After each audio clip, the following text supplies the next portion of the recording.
Cooking time.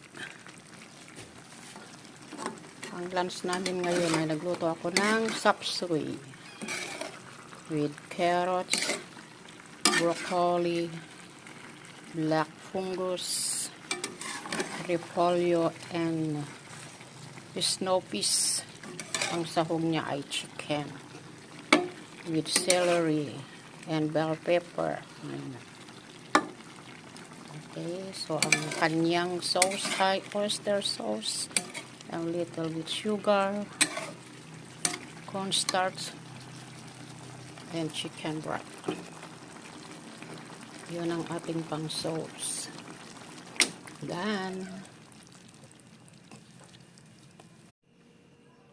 Done na po yung ating sapsuy. Meron din para siyang sayote. Ano nga ba sayote? Repolyo,